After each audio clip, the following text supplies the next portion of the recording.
स्वागत है आपका अपने चैनल चंद्रा जी में। मैं हूं राकेश कुमार चंद्रवंशी और आप देख रहे हैं आपका अपना चैनल चंद्रा जी। अगर आपने अभी तक हमारे चैनल को सब्सक्राइब नहीं किया है तो चैनल को सब्सक्राइब करें, वीडियो को लाइक करें और बगल में बने हुए बेल आइकन को दबाएं और ऑल वीडियोज़ पर सेट करें, जिससे मैं अगला वीडियो जब भी डालूंगा उसका नोटिफिकेशन आप तक पहुँचेगा सबसे पहले और आप हमारा वीडियो देख पाएंगे सबसे पहले।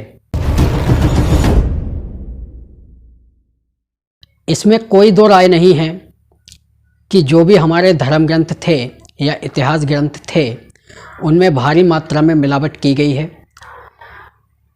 जैसा कि मैंने आपको पिछली वीडियो में बताया कि महर्षि वाल्मीकि को किस तरीके से चोर, लुटेरा, डाकू और चंडाल व्यक्ति बताया गया है। बापला अभी तक यही जो पढ़ाया जा रहा था और हो सकता है कि आज भी यह स्कूलों में पढ़ाया जाता हो।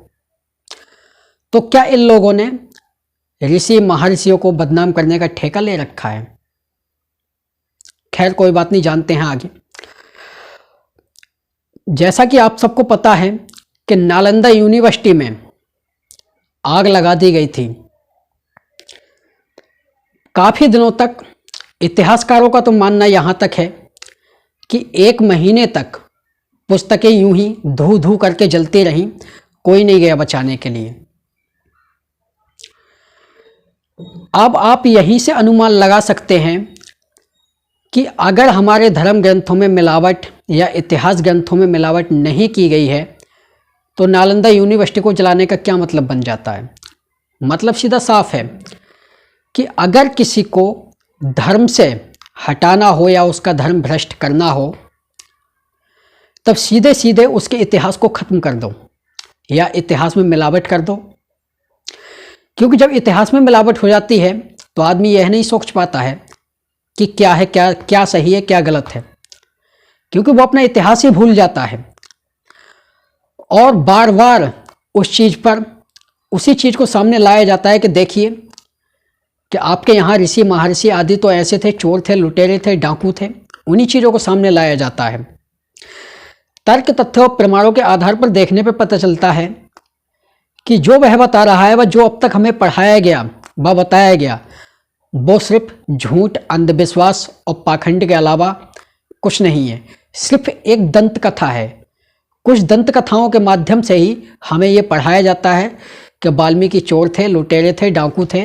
वापस वन में जा रहे संतों को पकड़ लिया और उन्होंने कहा कि राम नाम का जाप करो। तभी ये रामायण में एक चौपाई जो उतार दी गई कि उल्टो नाम जपत दिख जाना, वाल्मीकि वही ब्रह्म समाना। ऐसा जो बताया जाता है। लेकिन अगर हम वाल्मीकि रामायण लवकुश कांड देखते हैं तब यहां पर एक चीज आप जो ध्यान देना, अगर आपके पास में वाल्मीकि रामायण उपलब्ध हो तब आप उसमें लवकुश कांड देख सकते हैं, जहां पर महर्षि वाल्मीकि सीता के सतीत्व का समर्थन करते हुए कहते हैं। एक श्लोक आया है यहां पर जिसको कि आप देख सकते हैं। यहां पर वाल्मीकि ऋषि कहते हैं, हे राम, मैं प्रचेता ऋषि का 10वां पुत्र हूं। मैंने मन, वचन और कर्म से कभी कोई भी पाप आचरण नहीं किया है। हालांकि इस श्लोक के यहाँ पर होने के बाद भी हमें क्या पढ़ाया जाता है कि महर्षि वाल्मीकि एक डाकू थे और डाकू से वह महात्मा बन गए।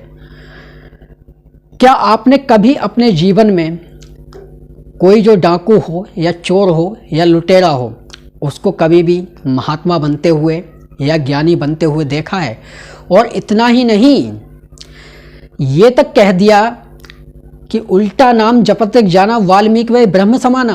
अर्थात कि एक लुटेरा, एक चोर, एक डकैत जो कि ब्रह्मा के समान हो गया। जबकि ब्रह्मा जी को हम देखते हैं तो उन्हें चारों वेदों का ज्ञान था। नारद मुनि को अगर हम देखते हैं तो उन्हें 4 वेद, 6 शास्त्र, 18 पुराण आदि इतिहास तक सब कुछ उन्हें याद था। बहुत सारी विद्याएं जानते थे, गंधर्व विद्या आदि। लेकिन यहाँ पे इन सारी चीज़ों को ना देखते हुए सिर्फ हमें क्या पढ़ाया जाता है कि वाल्मीकि तो एक चोर थे, एक डाकू थे। अगर हम लवकुश कांड का यह श्लोक देखते हैं तब इससे स्पष्ट पता चल जाता है कि यह प्रचेता ऋषि के 10वें पुत्र थे, जो कि इन्होंने स्वयं कहा है कि मैंने कभी कोई मन वचन कर्म से कोई भी पाप आचरण नहीं किया है। और जो लोग अब तक महर्षि वाल्मीकि को डाकू समझ रहे थे, उनसे मैं कहना चाहता हूं कि बंद करो ऋषि महर्षियों और मुनियों को बदनाम करना, नहीं तो कुछ नहीं बचेगा। ना ही तो धर्म बचेगा, ना ही तो देश बचेगा, ना ही राष्ट्र बचेगा, सिर्फ रहोगे आप ही। उदाहरण के लिए आप जो है जयचंद का उदाहरण ले सकते हैं। जयचंद ने क्या सोचा था? जयचंद ने यही तो सोचा था कि पृथ्वीराज चौहान जो हार जाएगा और उसके बाद में मैं राज्य जो कर लूँगा। लेकिन वही हिसाब है कि धोबी का कुत्ता ना घर का ना घाट का। इधर जो पृथ्वीराज चौहान जो बंदी बन जाते हैं, बाद में फिर होता क्या है कि मोहम्मद गौरी रात के अंधेरे में जयचंद को और उसकी पूरी सेना को मौत के घाट उतार देता है। ना ही तो राम मिले, ना ही तो रहीम, ना इधर के रहे ना उधर के। यही होगा अगर जल्द ही अगर अपने ऋषि महर्षियों के बारे में नहीं जाना, वापस जानने की कोशिश नहीं की, और अगर हम इसी तरीके से महर्षियों का अपमान करते रहे तब। जो लोग ऐसा कहते हैं उनसे प्रश्न करो कि महर्षि कौन थे, महर्षि वाल्मीकि कौन थे, क्या है इनका जीवन चरित्र। फिर देखना आपको वो क्या बताते हैं, क्या नहीं बताते हैं। और उनसे प्रमाण मांगना कि ऐसा कहाँ लिखा है, किस ग्रंथ में लिखा है कि महर्षि वाल्मीकि चोर थे।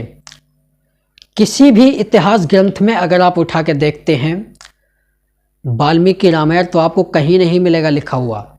और जो वीडियो के डिस्क्रिप्शन में मैं एक लिंक में दे रहा हूँ, उस लिंक पर जाके आप महर्षि वाल्मीकि का जीवन चरित्र डाउनलोड करें।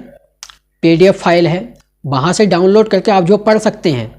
आपको पता चल जाएगा कि महर्षि वाल्मीकि कौन थे, कितने ज्ञानवान थे, कितने बुद्धिमान थे, और किस तरीके से उन्हें जो बदनाम जो किया जा रहा है। हाँ, ऐसा हो सकता है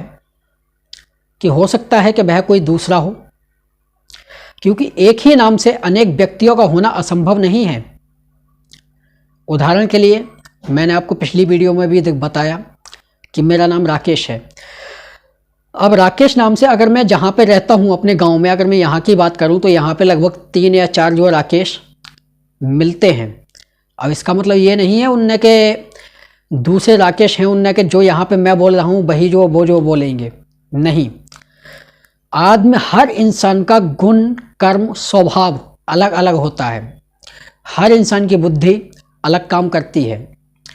तो हो सकता है कि वह कोई वाल्मीकि दूसरा हो, जिसको कि महर्षि वाल्मीकि के साथ जोड़कर महर्षि वाल्मीकि को बदनाम किया जा रहा हो। इसमें कोई तो शक नहीं है। भारी मात्रा में धर्म ग्रंथों में मिलावट की गई, इसमें कोई दो राय नहीं है। तो आज आप समझ गए होंगे कि महर्षि वाल्मीकि कौन थे, क्या थे। सो आज और अभी के लिए इतना ही। अगर आपने हमारे चैनल को सब्सक्राइब नहीं किया है तो चैनल को सब्सक्राइब करें, वीडियो को लाइक करें और अपने विचार देने के लिए कमेंट करें, और जितना हो सके उतना वीडियो को शेयर करें। आज और अभी के लिए इतना ही। मिलते हैं जल्द ही अगली वीडियो में। तब तक के लिए जय श्री राम, जय श्री कृष्ण, सत्य सनातन वैदिक धर्म की जय।